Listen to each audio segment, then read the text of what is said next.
Welcome to the Earn First podcast. This is Arun Sudhaman, founding editor. I'm very happy to be joined today by Pete Jacob, who's the managing director of Current Global for Middle East, North Africa, and Turkey.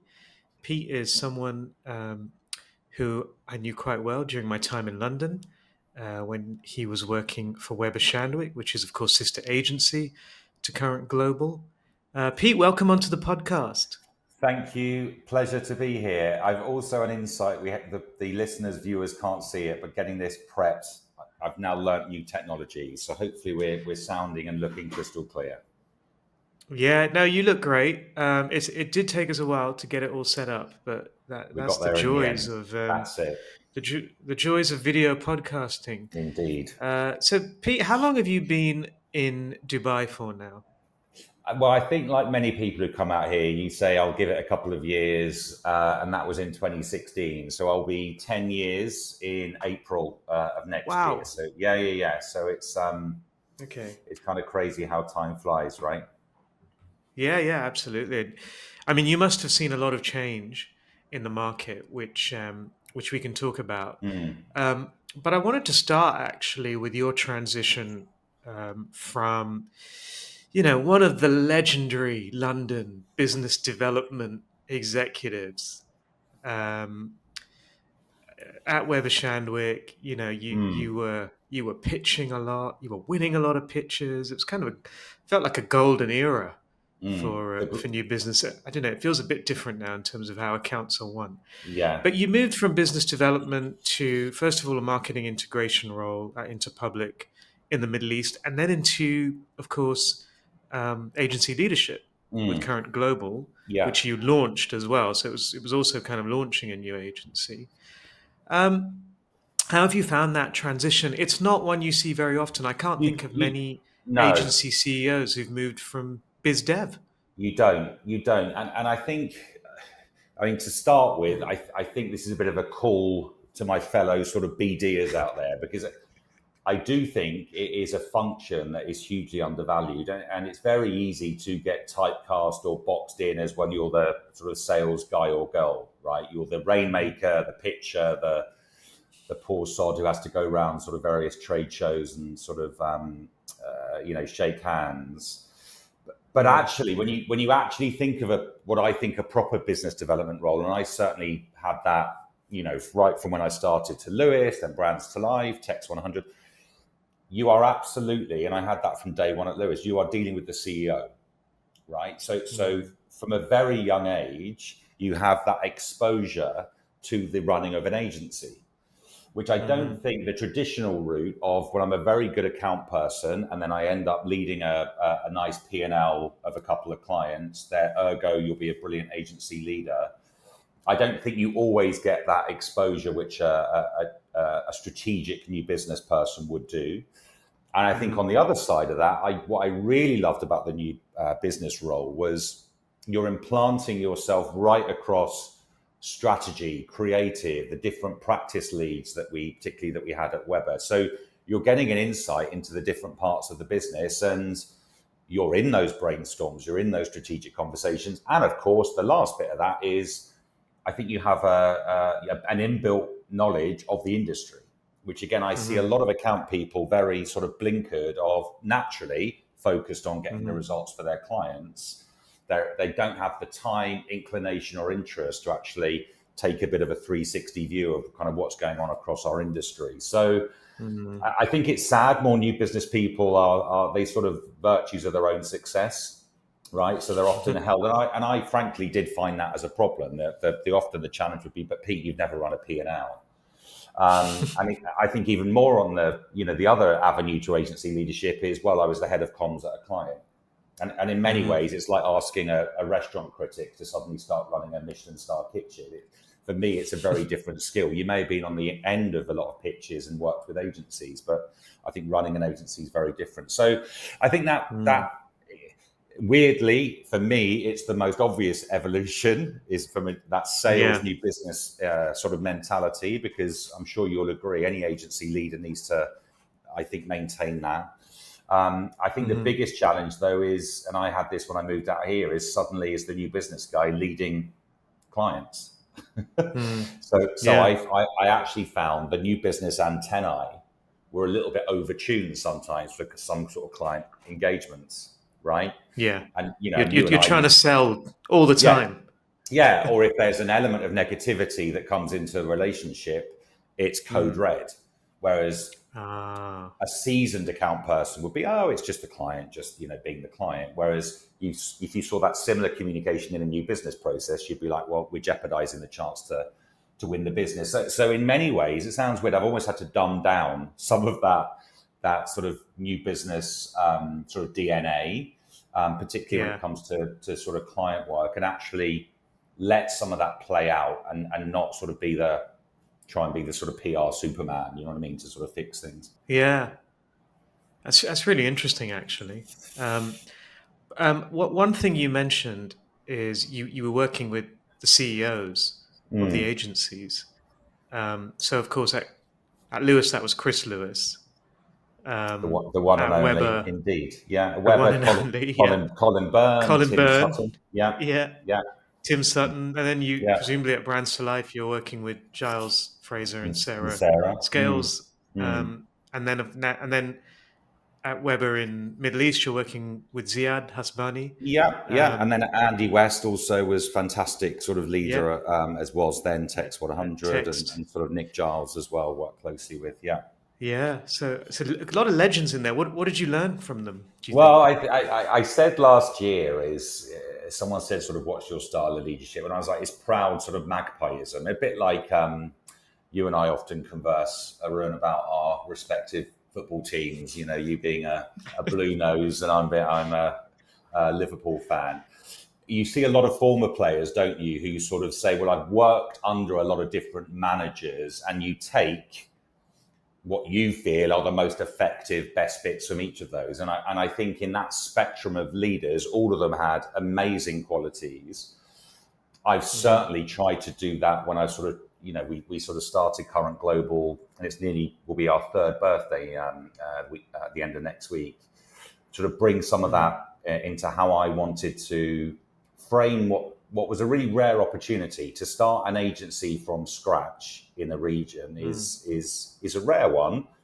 For me, that was also mhm. a wonderful opportunity to do that within I guess, the warm bosom of sort of MCN, as IPG is known in this region.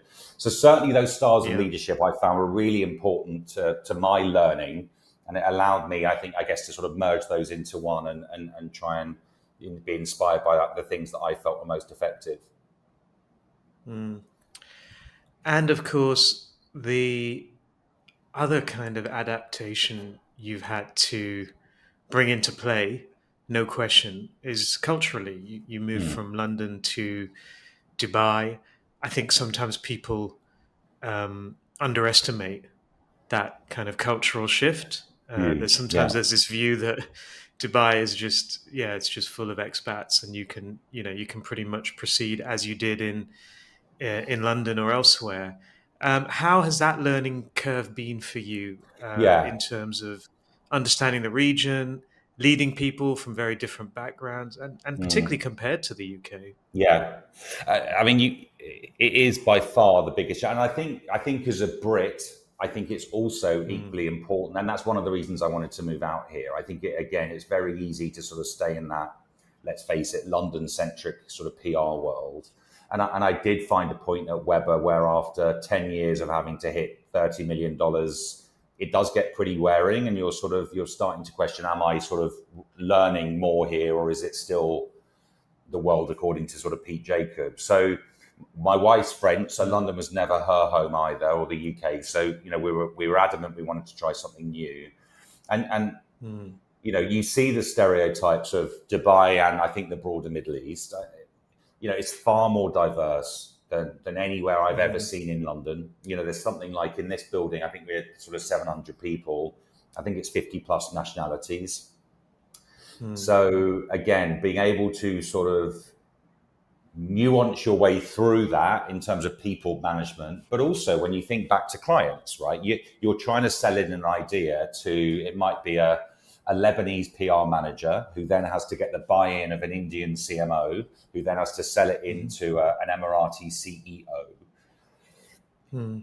you have to find ways around that. And I think one of the challenges creatively, I think, in this region is you do sometimes tend to see, what's the old adage? It's a horse is a camel designed by committee, right? You sort of see these sort of slightly watered down ideas because it's necessary to kind of get through that different sort of cultural nuance which exists in this region.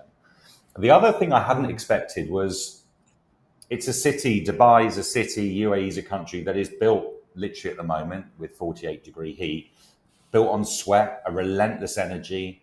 I've never Mm. worked longer hours than I did in London. Much less of that appreciation of personal and home life. It is even more now a Mm. 12-month city.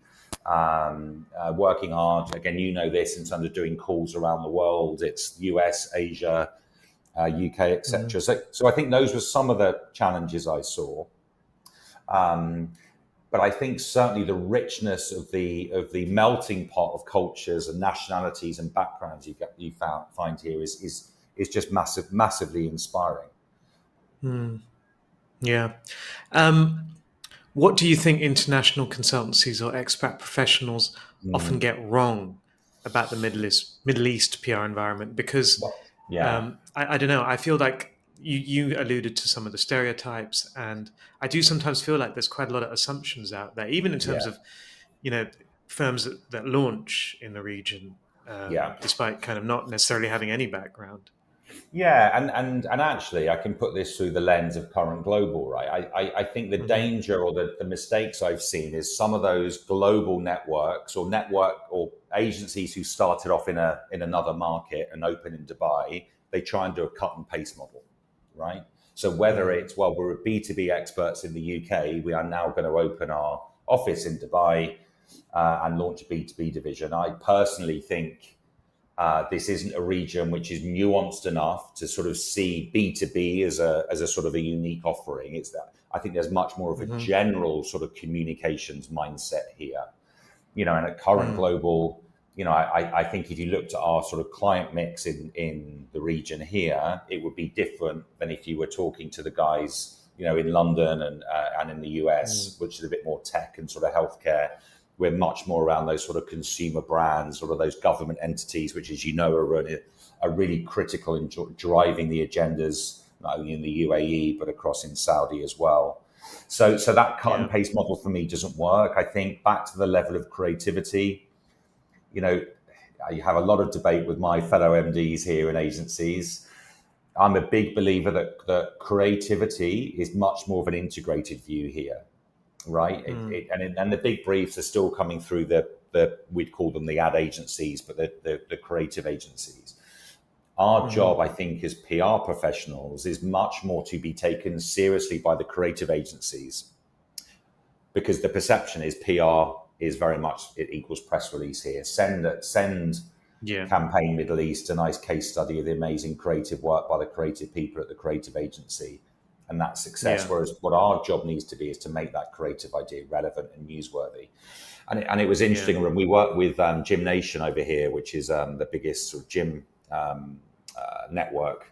And I'm sure Rory won't mind, joined as the CMO from Gymbox. Now, Yeah. creatively, Gymbox has a certain sort of style which Rory sort of loved and was hugely successful. But you just don't have Ben Shepherd from this morning calling into a pub in East London where Joey Essex is launching a new packet of crisp flavors. That showbiz consumer media just doesn't exist here. Yeah. Right. So again, I think that takes some sort of understanding on how to navigate your way Mm. around it. Because although Dubai has this impression of big and shiny and sparkly, as that Blingy. Yeah. yeah, that it's not actually in terms of the stunty, innuendo Mm. laden creative, which you often see from sort of London agency. It just won't cut it. It won't get Yeah. covered, and it won't be of interest. Yeah.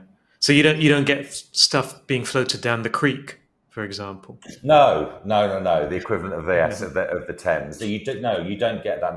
The most you would get is some sort of mall activation, but it's quite. Right.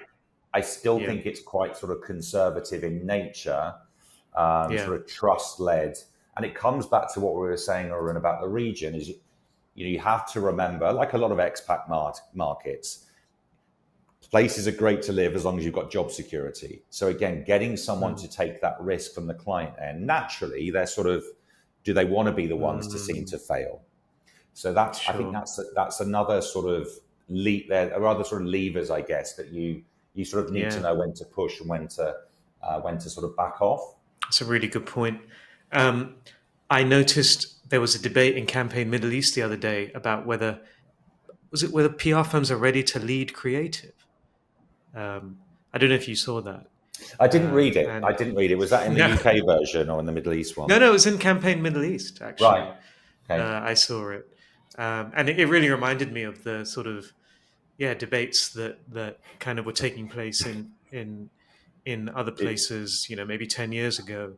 But it was it, also interesting to me that there was someone from the PR industry that was actually arguing against it. right. So Was that's there? also It's funny, Arun. I did something a few weeks ago, and literally you can go year by year on Mm. the week after Cannes, and one year Oh yeah, it's PR, nowhere to be seen.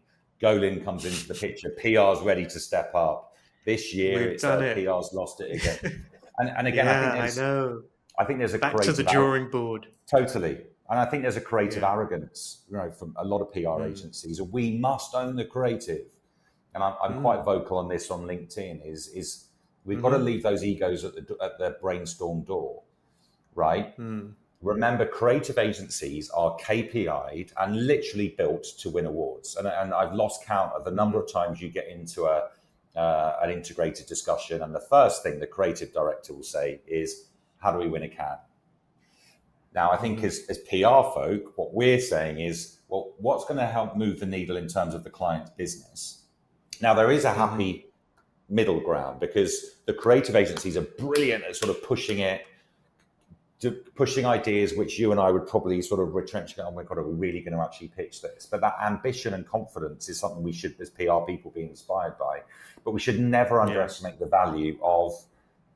I'm often called the biggest cynic in an integrated sort of meeting because we're the naysayers who are the external conscience of the client and actually the creative Yeah. agency of how is this going to land outside of your fellow ECDs in other agencies. So I think we Yeah. need. That's why I think this integrated play, and we've talked about this for many years. I found integration far easier in the Middle East than I did back in the UK. One of the reasons we Mm. have a single P&L here at MCN, so you have less of that sort of siloed P&L mentality which is natural when you're an MD and you're sort of measured on your P&L with the big networks. And we've Mm. been lucky enough to get I think, some industry defining sort of creative work, but we make no bones about it. We've done that in collaboration with creative agencies, media agencies, digital agencies. It's working as one team because the client really doesn't care, which agency you represent. They just want the best idea. And they're also not really Mm. nuanced enough to understand. We talk about earned, owned, paid, shared. They don't what? Yeah. What I want Right. is impact. So again, a lot of the great success I think we've had with Current has been just being easy to work with, and being Mm. that integrated PR partner of choice. And it evolved, right? We went from just sending out a press release on the back of a creative campaign to now, I've almost got a hotline to the ECDs in our network. Mm. They're coming to us at the beginning, which is a real Yeah. sign of success. So the gold rush in the Middle East, right? So let's talk about that a little bit because it's tough. The market is really tough in terms of the public relations industry in general, globally, Mm, and the mm, feeling amongst many people I speak to is that the Middle East is one of the only bright spots. And so all of a sudden you are seeing consultancies um, and agencies who, maybe weren't paying that much attention, suddenly are. And in many cases, they're even, opening in the Middle East and launching. And is it really that easy? Are the streets paved with gold, first of all? And if so, in which sectors? Is it Saudi Arabia where it's all happening, or should we just be perhaps a little more realistic about expectations for the region? mm. Yeah, I mean, I think that realism is really important. So just to bring back what I said earlier, this is a region that has done in 50 years what has taken some countries to do in 500 Mm. years. And you see that in the pace of turnaround of briefs, of expectations, of relentlessness to deliver on a day-to-day basis. And I think, yes, there are absolutely opportunities here. KSA is an interesting one, and I did a lot of visits even when I was in the UK, sort of flying out to Riyadh and Dammam for various sort of things. And what the transformation that's gone on there is phenomenal. But definitely in the last few years, there is a tailing off of Mm. big fat retainers, big project fees being kind of paid out. You've got to be in, we talk about being in the client's business. You've got to be in the market here. You can't just sort of drop in, uh, a Yank in town, Brit abroad comes in for a week to sort of, press the flesh. There's got to be a commitment here. And also underneath that, and I think this is where some of the global networks might struggle, is it's a little bit more entrepreneurial and Wild West. There is not always contracts and the scope of work delivered. You sometimes have to sort of, find Jimmy rig your way through the system to be able to actually get work delivered. You've seen some of the payment issues here as well, actually kind of getting paid. And sadly, a lot of small, medium independents I know struggle with that. So Mm. it's a market of huge opportunity. It's a market that needs a commitment to it, but it's a market of nuance, Mm. and still of something that I massively enjoy of sort of an entrepreneurial mindset. Mm. Um, I still think there's Yeah. deference from, let's call it the Western markets, where they Hmm. are wanting to hear and see more of what's perceived as global best practice. And you see that Yeah. sometimes with some of the big creative work, it's being actually delivered by London creative agencies, with a sort of a local hub team on the ground, more for that sort of client experience. But without being here, and I know you were over sort of a couple of weeks ago, you've got to be here to really appreciate the sort of dynamics and what's going to work. And as I said earlier, some of those specific client nuances, because it's still quite a trust-led, relationship-led business economy. Yeah. Yeah. The That people does respect the time, don't they, that you put in, 100%. I think. And I remember when Yeah. I first came out, Arun, back to your sort of the Rainmaker days, it was amazing. It was like everyone I contacted, of course, they meet for a coffee. Yeah. Right? Lots of nice coffees and conversations, but it's several of those, Yeah. right? It's not, oh, Yeah. actually, Pete, yeah, we'll give you a go. They want to see what else you're doing, who Mm. else you're working with. So it took me a Mm. good 3-4 years really to sort of get that momentum going, to be sort of trusted and be seen to Yeah. sort of be in the market and sort of contributing.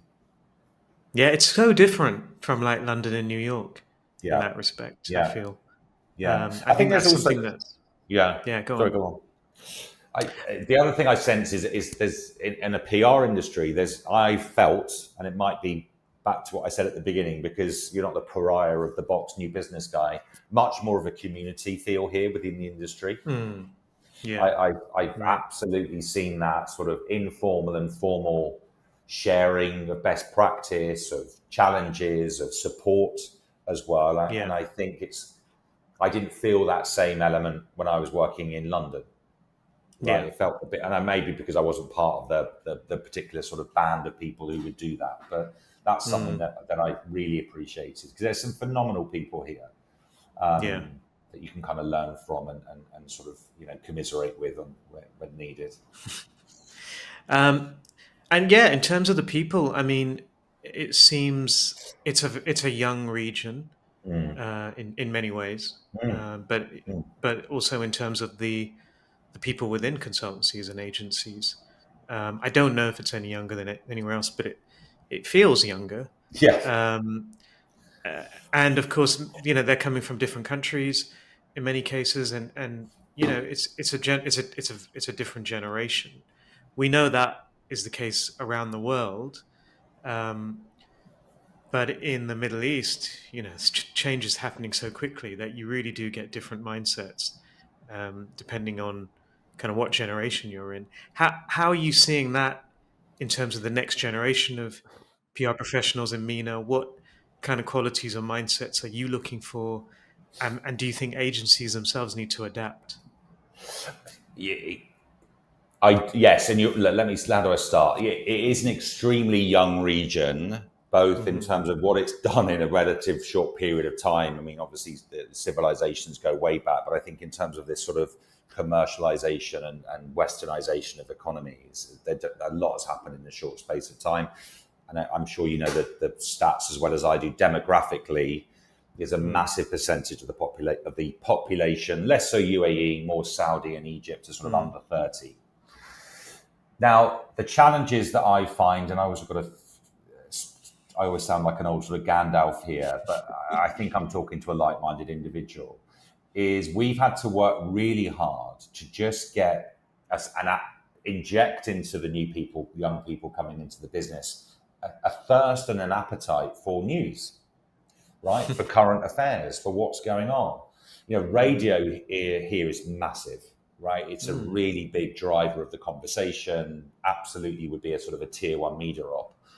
I was staggered. I think, I asked a question this a few years ago to the team. Who's listening to Business Breakfast, which is the morning show? Not a single person. Okay, no worries. Maybe it's you're listening to iTunes, whatever. Who's read the newspaper today? Now, naysayers would say, but Pete, readership of print media is going down. But actually, as PR people, and this is Chris was phenomenal at this. We used to have press briefings every morning at sort of 8 a.m. going Yeah, Chris through the Lewis. news. Yeah, going through the newspapers, how one title's taken a story versus another, understanding, why they've taken that approach versus others. So I think that inquisitive mindset is something that we can never stop doing. And I even extend that to watch different stuff on Netflix and listen to different types of podcasts and read. I think it's a duty on all of our leaders to never forget that. I know the world has evolved and we're in a social media age where, guys and girls are getting their news from Instagram, TikTok. But I think as PR folk, at its core for me, we are still earning attention by getting journalists to cover our clients, right? And I don't think we can ever forget that. So that's definitely something I've missed, or not missed, but a challenge that we continue to sort of work on here. And then also it's some of those old school values, right? And again, I told you I'd sound like Gandalf, but again, being present, when you think a 25-year-old here might be living on an oceanside villa, driving a convertible car, tax-free economy here. Sometimes mediocrity can be tolerated, or not doing the absolute 110% of work can be tolerated. And we've been pretty hard at Current to, when we're recruiting people, to sort of weed that out, because that's just not going to work. As I said earlier, it's built on sweat, relentlessness, and determination. And that feeds through in how we as PR agencies have got to respond. And that's how clients are operating and what they're expecting. Yeah. And any ways that perhaps agencies need to adapt to younger generations coming into the workforce? Well, I always still giggle at some of the debates on LinkedIn around sort of, working from home, back to office. It's a funny one, and I always, COVID, Dubai handled it. I think was a global best practice example of how best to handle it. That debate of should we come back to the office, work from home, was never really one. We're in the office 4 days a week here, but equally, I think that element of flexibility is something. I remember, when you and I were first talking, even going for a dental appointment at 2 PM would have been like an anathema. You'd have to do it after work. So there's now hardwired assumption of flexibility. I think the challenge as an agency leader is trying to codify that, because the minute you try and codify it, I think there's problems. So I proudly say we don't codify a lot. For me, it's built on what's the right thing to do, what's the most human thing to do. I think also pushing people outside of their comfort zone, I think can be a difficult one. And again, some of those more EQ, I'm speaking at a PRCA conference next week about does the human algorithm still win in the era of AI? Those human skills, which Simon Sinek would call it, are lacking. right? And it is Mm. like bringing kids up. You've got to sort of, they might have brains the size of planets, but if they're not able to hold a conversation with a client, Yeah. it's difficult for them. There's all the information in the world with AI, etc., but it's still a human to human business, and Yeah. that's what clients are expecting. So we make a conscious effort here to put people in scenarios that they might be a little bit uncomfortable with, whether it's presenting, I don't know, this month for this client in front of the team. We had a Mm. 21-year-old associate account executive be in the pitch for where we wanted to buy tourism here, like Jordanian guy called Yusuf, who was phenomenal. And the client said, he's just won the pitch for you, right?